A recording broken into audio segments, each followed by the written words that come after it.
नमस्कार, हमारे खास कार्यक्रम चर्चा में आपका स्वागत है। मैं हूं आदित्य श्रीवास्तव। चर्चा में बात होगी अग्निपथ योजना की। अग्निपथ एक नया भविष्य।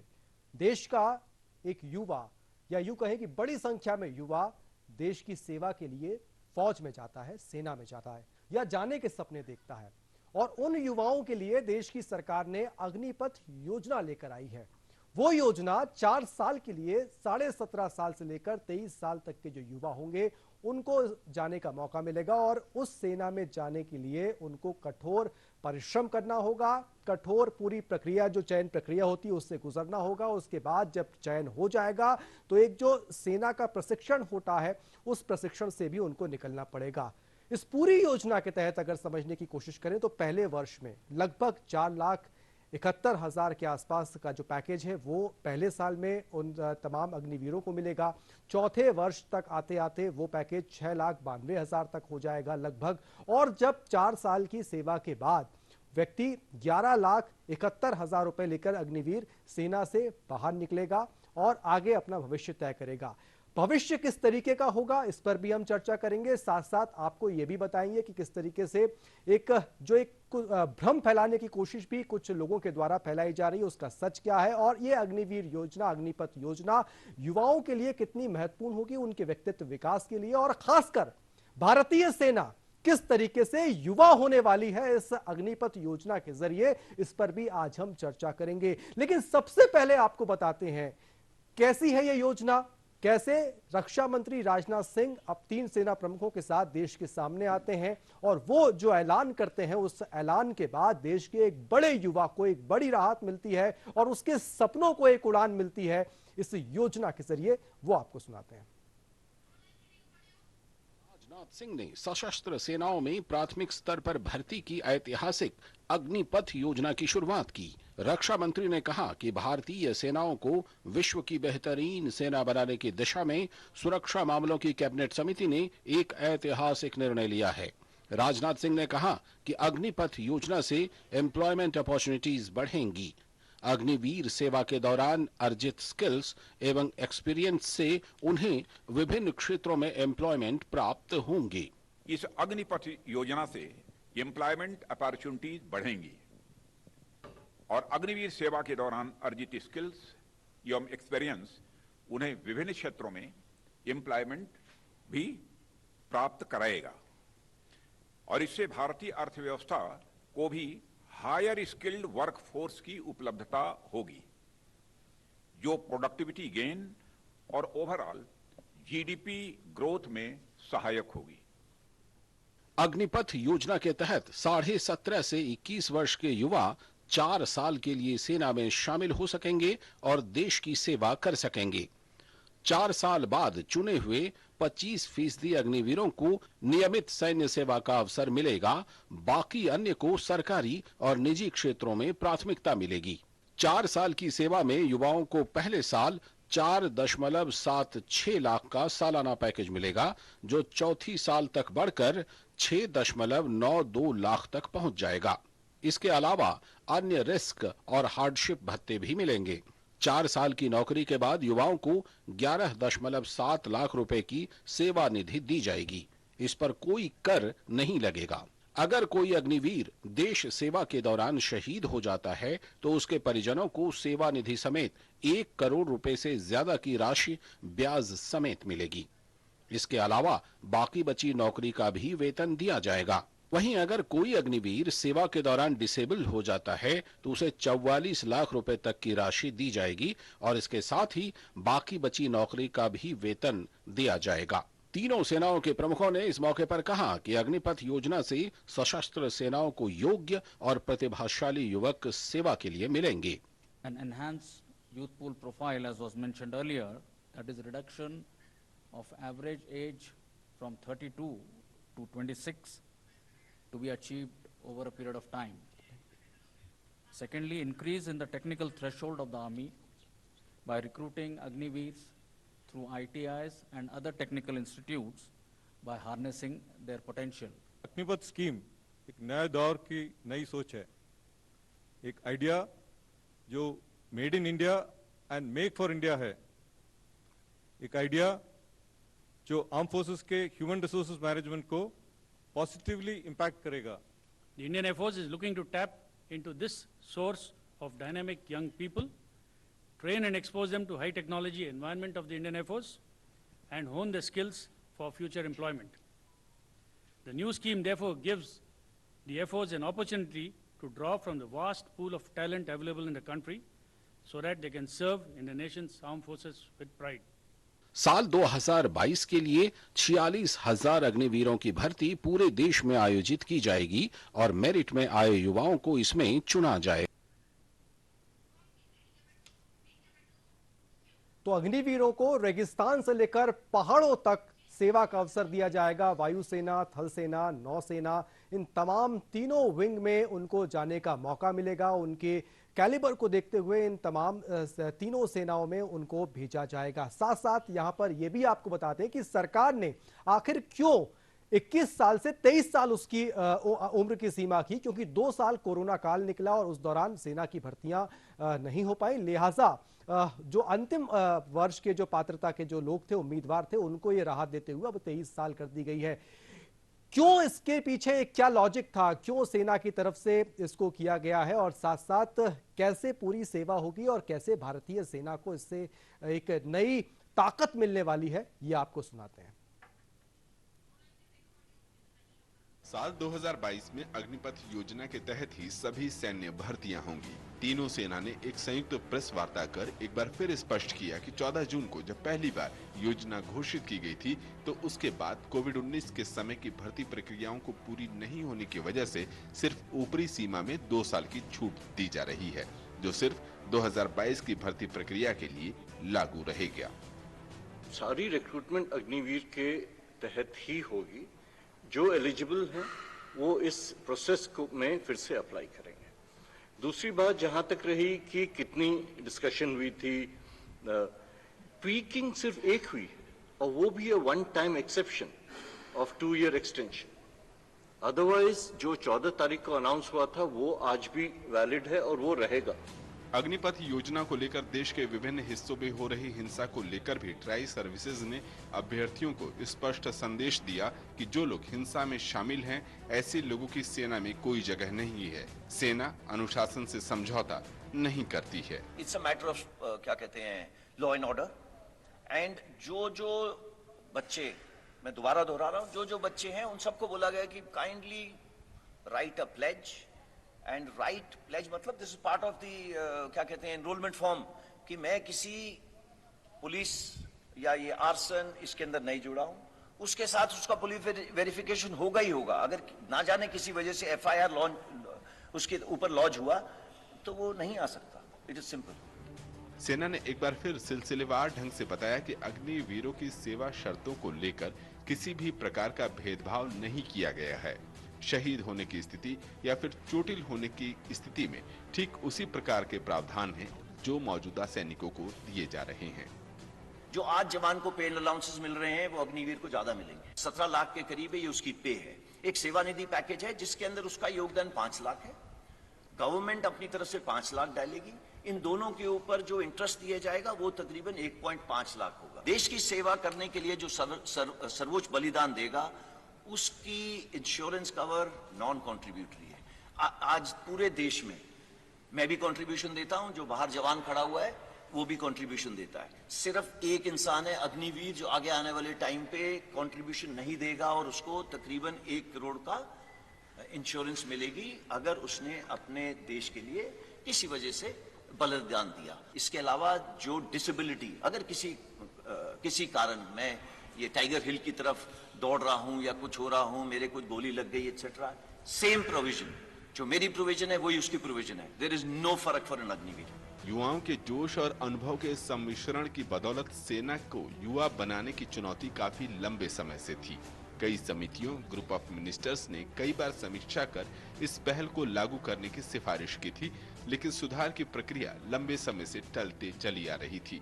कोविड-19 की वजह से सेना को समय मिला और सेना ने अध्ययन कर सुधार की प्रक्रिया को लागू किया है। 1989 में ये काम शुरू हुआ था। हमारी तमन्ना थी कि ये काम शुरू हो, बट उसकी और भी कई सारी पहलू थे। वो चाहता था कि ऑफिसर की एज कम हो, कमांडिंग ऑफिसर की एज कम हो, टीथ टू टेल रेशियो कम हो। तो एक एक करके ये काम शुरू करा गया। कमांडिंग ऑफिसर की एज कम करी गई, जो हमारी टीथ टू टेल रेशियो है वो कम करी गई। उसके बाद कारगिल रिव्यू कमेटी के अंदर अरुण सिंह कमेटी ने बोला एक सीडीएस का गठन होना चाहिए, वो काम हुआ। अब उसी चीज को आगे ले जाते हुए हमने जो नेक्स्ट रिफॉर्म था वो था कि किसी तरीके से जो एज हमारी 32 साल है, ये देखिए ये बता रहा है 30 साल 1989, आज ये 32 साल पहुंच गई है। 32 साल को किस तरीके से 26 साल ला सके, ऐसा क्यों? हमारे को यूथफुल प्रोफाइल चाहिए।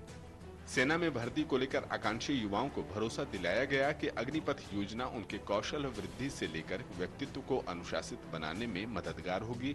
शुरुआती तौर पर गृह मंत्रालय ने सीएपीएफ और असम राइफल्स में आरक्षण सुनिश्चित किया है, लेकिन आने वाले दिनों में कई राज्यों के पुलिस बल सहित कॉरपोरेट जगत तक सभी अग्निवीरों की क्षमताओं के मुताबिक जल्द ही प्रावधान करेंगे। प्रेस कॉन्फ्रेंस से पहले रक्षा मंत्री के साथ तीनों सेनाओं के प्रमुख, वायुसेना प्रमुख एयर मार्शल वीआर चौधरी, नौसेना प्रमुख एडमिरल आर हरि कुमार और थल सेना प्रमुख जनरल मनोज पांडे ने लंबी बैठक भी की थी। नंदिता डागर के साथ ब्यूरो रिपोर्ट, डीडी न्यूज। तो सेना में भर्ती को लेकर नई योजना अग्निपथ पर अमल होना भी शुरू हो गया है। भारतीय वायुसेना ने अग्निपथ योजना को लेकर नोटिफिकेशन भी जारी कर दिया है। 24 जून यानी कि कल से 5 जुलाई तक इच्छुक अभ्यर्थी आवेदन कर सकते हैं। कैसे ये योजना युवाओं के सपनों को एक नई उड़ान देगी, इस पर बातचीत करते हैं। हमारे साथ फोन लाइन पर शांतनु प्रताप सिंह जुड़ रहे हैं। आप क्षेत्रीय जनसंपर्क अधिकारी रक्षा हैं। शांतनु जी, स्वागत करते हैं आपका हमारे इस कार्यक्रम में दूरदर्शन मध्य प्रदेश पर।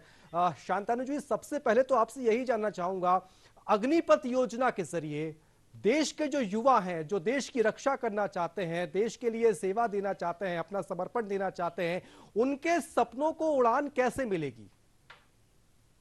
बहुत बहुत धन्यवाद इस कार्यक्रम में मुझे जोड़ने के लिए। देखिए, अग्निपथ योजना का जहां तक सवाल है तो ये इसमें जितने भी स्टेक होल्डर्स हैं, चाहे वो हमारे देश की युवा हो, साथ में सशस्त्र बल हो, इसमें सबको सबके जो इंटरेस्ट है उनको ध्यान में रख के योजना बनाई है। जहाँ तक युवाओं का सवाल है तो आपने देखा है, जैसे योजना के बारे में आपने जानकारी बताई, 17.5 से 21 साल जो कि बढ़ाकर 23 साल कर दिया गया है पहले बैच के लिए।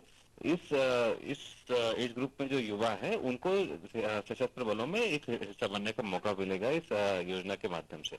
सबसे महत्वपूर्ण हमारे लिए यह है कि आप भारत की डेमोग्राफी देखें तो हमारा यूथ जो है करीब 50% हमारे देश की जो जनसंख्या है वो 25 के नीचे आती है। तो साथ ही में इसमें देखिए एक फायदा है कि युवाओं को एक अर्ली एज से सेना में जो ट्रेनिंग में डिसिप्लिन की बात होती है, अनुशासन की बात होती है, टाइम मैनेजमेंट, इस तरीके की जो स्किल्स हैं जो आगे चल के जीवन में उनको लाभदायी साबित होंगे, ये सारी चीजें उनको ट्रेनिंग के समय, उनको प्रशिक्षण के समय सीखने को मिलेगी। और जो अपॉर्चुनिटीज, जो अवसर सेना में मिलते हैं प्रशिक्षण के, अगर आप देखें कि वायुसेना में अगर कोई अग्निवीर जा रहा है और उसको ऐसे इक्विपमेंट्स हैंडल करने का मौका मिल रहा है, ऐसे चैलेंजेस मिल रहे हैं जो कि एक आम युवा को आमतौर पर नहीं मिलते हैं। तो इससे उनके व्यक्तित्व का भी विकास होगा, साथ ही में उनको ऐसे स्किल्स मिलेंगे जो वो आगे चल के, अगर वो निजी सेक्टर में जाते हैं या फिर सरकारी सेक्टर में जाते हैं या फिर सशस्त्र बलों में रहते हैं, तीनों ही स्वरूपों में युवाओं को ये स्किल्स का फायदा मिलेगा। और एक युवा के पास इस उम्र में आप देखिए क्या अवसर होते हैं। एक होता है कि या तो वो हायर एजुकेशन के लिए जाता है, इसके लिए हायर एजुकेशन के क्रेडिट्स जो है अग्निवीरों को मिलेंगे न्यू एजुकेशन पॉलिसी के अंतर्गत। दूसरा, वो किसी तरीके के स्किल डेवलपमेंट में या प्रशिक्षण के लिए जाता है। इसका कई जगह प्रावधान भी किया गया है कि आगे चल के इन युवाओं की ट्रेनिंग होगी, इनके लिए ट्रेनिंग मॉड्यूल्स डेवलप किए जाएंगे। और तीसरा है कि वो अपना ये एंटरप्रेन्योर बनता है या फिर अपना कोई बिजनेस शुरू करता है। तो जो सेवा निधि पैकेज की जो हम लोग बात कर रहे हैं अग्निपथ योजना के अंतर्गत जो है, एक बहुत बड़ी राशि जो है 4 साल के बाद जो युवा आगे नहीं भी जाते हैं सशस्त्र बलों में, उनको एक 11.7 लाख का सेवा निधि पैकेज उनको मिलेगा। साथ ही में उनको एक अग्निवीर रहने का सर्टिफिकेट भी मिलेगा। तो आपने देखा है कि प्रदेश सरकारें जो है उन्होंने आरक्षण भी किया है, ये सीएपीएफ में भी आरक्षण हुआ है, असम राइफल्स में भी आरक्षण हुआ है। तो आगे चल के अग्निवीरों को कई ऐसे अवसर खुलेंगे जो कि अगर आप सशस्त्र बलों का हिस्सा नहीं होते तो एक आम युवा के लिए शायद वो अवसर नहीं खुले। शांतनु जी, यहाँ आपसे ये भी जानना चाहूंगा, ये पूरी योजना देश के युवाओं के लिए है, देश की सेना से उनको जोड़ने के लिए है और देश की सेना को और युवा बनाने के लिए। लेकिन जो युवा, जो अग्निवीर इस सेना से जुड़ेंगे, कई तरीके का भ्रम भी सामने को आ रहा है। लेकिन एक चीज और निकल कर आ रही है कि सरकार ने यह भी कहा है कि इस योजना में अगर लगता है और युवाओं की अगर कोई मांग रहती है तो उस पर भी विचार किया जा सकता है समय के साथ में। 21 साल पहले एक उम्र सीमा तय की गई थी, उसको परिस्थितियों को देखते हुए 23 साल किया गया। क्या लगता है आपको कि आने वाले समय में इस योजना में अगर जरूरत पड़ती है, सरकार को ऐसा लगता है कि युवाओं की कुछ मांगे हैं या वो युवा जिनके लिए और सहूलियत हो सकती है इस योजना से जुड़ने के लिए, उस पर भी विचार हो सकता है? देखिए, अब तो ये युवाओं की जो भी इसमें कंसर्न रहे हैं, मैं उनको मांगे तो नहीं कहूंगा, क्योंकि कई इस तरीके के भ्रम इस योजना के बारे में फैलाए जा रहे हैं। तो सरकार युवाओं के इंटरेस्ट के प्रति संवेदनशील रही है, उनकी बातों के प्रति संवेदनशील रही है। आपने अभी जैसे बताया कि 21 साल की जो अधिकतम आयु थी उसको बढ़ा के 23 वर्ष तक किया गया। अब ऑनलाइन रजिस्ट्रेशन प्रोसेस शुरू कर दी है। एनुअल कैलेंडर भारतीय वायुसेना ने जारी कर दिया है। भारतीय नेवी जो है वो जल्द ही अपना एनुअल कैलेंडर जारी कर देगी। इसमें हमको इस योजना के लाभ जो है और युवाओं पर जो इसका इम्पैक्ट पड़ेगा, जो प्रभाव पड़ेगा, उसको समझने की जरूरत है। तो उसके अंतर्गत हमें अपने युवाओं को इस तरीके से सशक्त करना है अग्निवीरों को कि जब वो अग्निवीर बन के सशस्त्र बलों में जाएं तो ये जो योजना उनको जो मौके दे रही है वो उसका फायदा उठाता है। शांतनु जी, ये भी जानना चाहेंगे आपसे कि ये पूरी चयन प्रक्रिया कैसी होगी, क्योंकि ये कहा जा रहा है कि दिसंबर तक लगभग पहला बैच आ जाएगा। इसकी पूरी चयन प्रक्रिया किस तरीके से होगी? जी बिल्कुल, देखिए, सबसे महत्वपूर्ण बात यह है कि चयन प्रक्रिया में कोई बदलाव नहीं हुआ है, टर्म्स और कंडीशंस में बदलाव हुआ है। इस योजना के अंतर्गत जो पूरी चयन प्रक्रिया है वो उसी तरीके से होगी। अगर मैं आपको एक पूरा एक समरी दे दूं, जहां तक थल सेना का सवाल है, एआरओ ऑनलाइन रजिस्ट्रेशन जो है वो 1 जुलाई से 2022 को शुरू हो जाएगा। इसका नोटिफिकेशन ऑलरेडी जारी हो चुका है। पहली जो रैलियां हैं, भर्ती रैलियां हैं, वो अगस्त के दूसरे हफ्ते के बाद से आयोजित होना शुरू हो जाएंगी। और जैसा कि आपने बताया कि ट्रेनिंग सेंटर्स में दिसंबर 2022 तक ये थल सेना में ये अपने जो अग्निवीर है वो रिपोर्ट कर देंगे। पहला बैच जुलाई 2023 में होगा। बहुत बहुत शुक्रिया। का एनुअल कैलेंडर 25 जून को जारी हो जाएगा और ऑनलाइन रजिस्ट्रेशन 1 जुलाई को। और भारतीय वायुसेना जो है उसका ऑनलाइन रजिस्ट्रेशन 24 जून से 5 जुलाई तक होगा। और वो कोर्स जो है 30 दिसंबर 2022 को भारतीय वायुसेना की शुरू होगी। जी, बहुत बहुत शुक्रिया शांतनु प्रताप सिंह जी हमारे साथ जुड़ने के लिए। क्षेत्रीय जनसंपर्क अधिकारी रक्षा हमारे साथ जुड़े हुए थे, जो बता रहे थे कि ये योजना किस तरीके से अग्निवीरों के लिए बहुत कारगर साबित होने वाली है, उन युवाओं के लिए बहुत कारगर साबित होगी जो देश की रक्षा, देश की सेवा करना चाहते हैं। इस योजना को मध्य प्रदेश के मुख्यमंत्री शिवराज सिंह चौहान ने किस तरीके से इसका स्वागत किया, ये वो आपको सुनाते हैं। और युवा, मध्य प्रदेश के युवा क्या कुछ कह रहे हैं इस योजना के जरिए, ये भी आपको समय के बाद सुनाएंगे। पहले आपको मुख्यमंत्री को सुनाते हैं क्या कुछ को कह रहे हैं। भारतीय सेना भारत का गौरव है और देशवासियों का अभिमान है। सेना के जवान हमारे हीरो हैं, रोल मॉडल हैं। युवाओं को भारतीय सेना से जोड़ने, देश की सीमाओं की सुरक्षा करने और भारत माता की एकता और अखंडता की रक्षा करने के लिए आज अग्निपथ योजना प्रारंभ करने की घोषणा की गई है।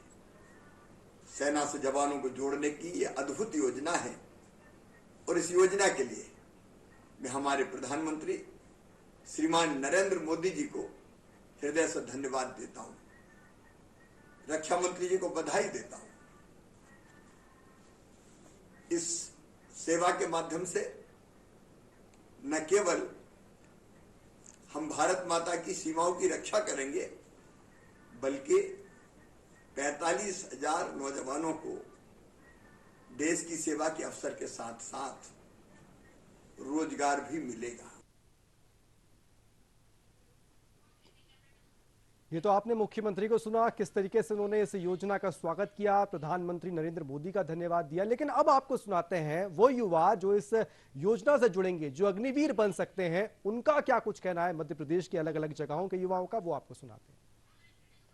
भारत सरकार द्वारा ये योजना चलाई जा रही है। इस योजना के अंतर्गत सभी युवा अपनी अपनी योग्यता के अनुसार भारतीय सेना में अपना योगदान दे सकेंगे और जो युवा अभी गरीबी अवस्था से जूझ रहे हैं उनके लिए भी ये योजना बहुत लाभदायक है। अगर इस योजना के अंतर्गत 4 साल बाद अब आप रिटायर होते हो तो आपके लिए अच्छा पैकेज 10 लाख रुपए मिलेगा और उससे आप अपना व्यवसाय व्यवस्थित कर सकते हो। केंद्र सरकार ने जो अग्निपथ सेना योजना निकाली है, ये हम बेरोजगार युवाओं के लिए बहुत ही फायदेमंद योजना है। इस योजना के तहत हमारे लिए 4 साल के लिए रोजगार जो मिल रहा है, देश सेवा का मौका भी मिल रहा है और अगर इस जॉब के रिटायरमेंट के बाद हम लोग अगर कोई व्यवसाय करना चाहते हैं तो जो सरकार से जो पैसा मिल रहा है उससे हम अच्छा खासा व्यवसाय कर सकते हैं। सरकार ने जो अग्निपथ योजना चलाई है मैं उससे खुश हूँ, उसका समर्थन करता हूँ और मुझे उससे कोई प्रॉब्लम नहीं है। चाहे देश में 15 साल क्या कहीं कितनी भी साल की भी हो तो मैं देश के लिए सेवा करूँगा और मेरा लक्ष्य है कि मैं इंडियन आर्मी का फौजी बनना चाहता हूँ। तो उन युवाओं को आप सुन रहे थे जो इस योजना से जुड़ेंगे, जो अग्निवीर बनेंगे, काफ़ी उत्साहित हैं। लंबे समय तक जो तैयारियां कर रहे थे उसके बारे में उनको एक राहत ज़रूर मिली है कि एक अग्निवीर अग्निपथ योजना के जरिए देश की सेवा करने का उनको अवसर मिलेगा। सैन्य अधिकारी भी लगातार यही कह रहे हैं कि योजना बहुत कारगर है उन तमाम युवाओं के लिए जो देश की सेवा करना चाहते हैं और सबसे बड़ी बात यह कि उनका व्यक्तित्व विकास इन 4 सालों में सेना की जो कठोर परिश्रम, जो कठोर ट्रेनिंग होती है उससे जब उनको गुजरना पड़ेगा। हमारे साथ कर्नल डॉक्टर बीबी वत्स जुड़ गए हैं, सेवानिवृत्त सैन्य अधिकारी हैं। कर्नल साहब, स्वागत करते हैं आपका हमारे इस कार्यक्रम में। सबसे पहले तो यही जानना चाहेंगे, एक लंबा अनुभव आपका सेना का रहा है, एक लंबी सेवाएं आपने सेना में दी हैं, युवाओं के लिए और भारतीय सेना के लिए योजना कितनी महत्वपूर्ण होने वाली है? जय हिंद। सबसे पहले तो मैं ये कहना चाहूंगा कि ये एक बहुत ही क्रांतिकारी योजना है जिससे भारत के डिफेंस का भविष्य में बड़ी सकारात्मक तब्दीलियां आएंगी। कुछ मुद्दे समझने की बात है।